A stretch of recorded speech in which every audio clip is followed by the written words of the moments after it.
Hey guys, it's Libby, and today I'm doing my June wrap-up. In May, I read a very impressive 21 different things, so in June, I rather regressed to the mean and only read 4 things. They were 1 audiobook, 1 teeny tiny essay collection, and 2 other things. We'll start with those. And here they are. It's Mostly Void, Partially Stars, and The Great Glowing Coils of the Universe by Joseph Fink and Jeffrey Cranor. These are the script collections for the first 2 seasons of the podcast Welcome to Night Vale. If you have not heard of Welcome to Night Vale, how big is the rock that you are living under? Because it's one of the most popular fiction podcasts. It's the most popular fiction podcast, I'm pretty sure. And these are the scripts as well as introductions to each episode written by Joseph and Jeffrey or one of their co-writers or one of the voice actors. And you also get some art from Jessica Hayworth. So since these are mainly just podcast episode scripts, what I did was read the introduction to each episode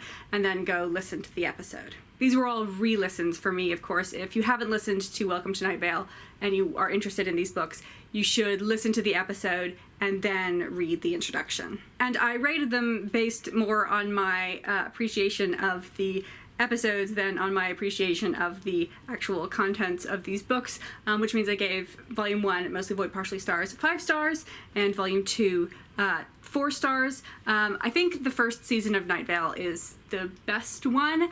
I still like the second one, but they do start to get into a plot arc that covers the entire year, which I don't think is a great format. One of the things that I like so much about the first year of Night Vale was like how random everything was. There would sometimes be like a little arc going through each episode, but then most of it's just filled with weirdness. And I thought I was remembering correctly that season 2 is more like season 1, and then seasons 3 and 4 is when they got into the full episode story arc.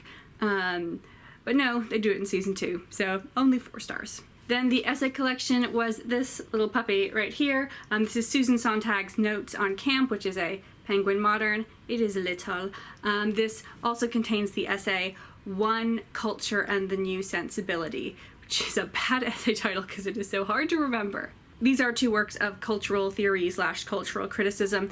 The camp that she's talking about in the first essay is capital C camp, not like we are going camping. And camp is an aesthetic and an approach that I really appreciate. I don't talk about it a lot on this channel because I don't think camp lends itself that well to the novel form. I'd always considered camp to be more in the domain of like theater and film, but Susan Sontag actually also points out how physical objects and visual art can also be camp. So like Tiffany lamps are camp, and Art Nouveau is camp, which I think I had recognized Art Nouveau as camp somewhere in the back of my brain, but I never articulated it. And this essay is really just in the form of notes on camp. She writes 50 or so just not particularly related paragraphs about the concept of camp, because camp is like hard to talk about. I guess maybe part of it is the fact that it's a new thing, you know, in the span of like Western culture,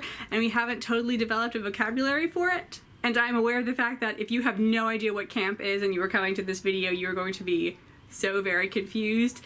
The most well-known camp thing that I can point to is to say Moulin Rouge. The film Moulin Rouge is camp. Sontag kind of addresses a definition of camp in note 10, where she says, camp sees everything in quotation marks. It's not a lamp, but a lamp. Not a woman, but a woman. To perceive camp in objects and persons is to understand being as playing a role. It is the farthest extension in sensibility of the metaphor of life as theater. I also quite liked note 42, where she says, one is drawn to camp when one realizes that sincerity is not enough. She did make me a little bit angry when she said that there is no tragedy in camp, and I was like, what? No, tragedy is the best part of camp. But then she said, though there is no tragedy, there is pathos, and I was like, okay, I am tentatively accepting the notion that camp cannot be tragic, but it can contain pathos.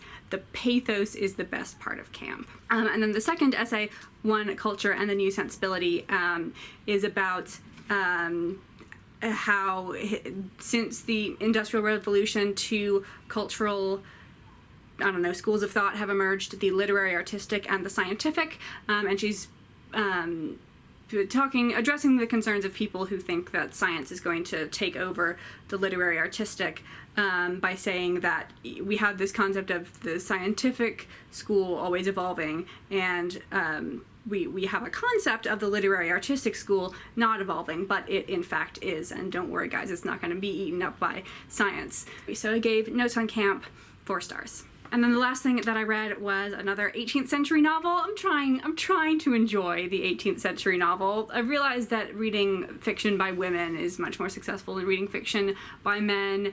Oh, Samuel Richardson, how I hated your Pamela. But anyway, I finished this month Evelina, or possibly Evelina, by Frances Burney. This is a novel of the marriage game. Our heroine is, of course, Evelina, and she is the daughter of an aristocrat, but her parents had a falling out before she was born, and so although she is legitimate, she is not recognized by her father, and she has been raised in obscurity in the English countryside by I think he's like a vicar. And we encounter her right before she goes to London for the first time with some family friends, and of course she doesn't know how to behave, and she's very socially awkward, and all the time we're trying to figure out how to get her recognized by her father so that she can get his fabulous inheritance. And of course, romantic intrigue. There is a non-trivial amount of romantic intrigue. Reading this book really made me appreciate Jane Austen so much more.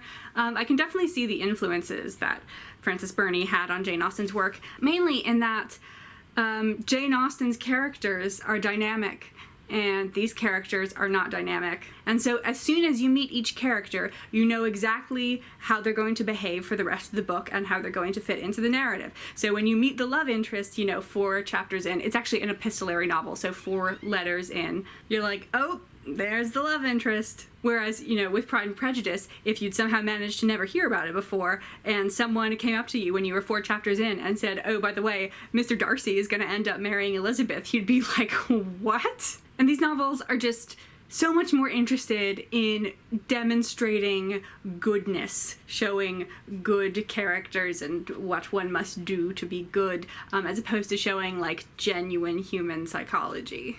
There was some very interesting anti-Gallicism going on here. I'm not totally sure if it was anti-Gallicism, because the French characters are kind of awful, but other people are also awful to the French characters, and at a certain point it's kind of hard to figure out who fired the first shot. But Frances Burney did actually end up marrying a Frenchman. I wonder what he thought of her earlier works. So I gave this 3.5 stars, but I think it is the best pre-Austen novel that I've read so far. So it's beating out Pamela, Belinda, Castle Rackrent, and The Castle of Otranto. This has been a nicely short video. Thanks for hanging out with me, guys. I'll see you later.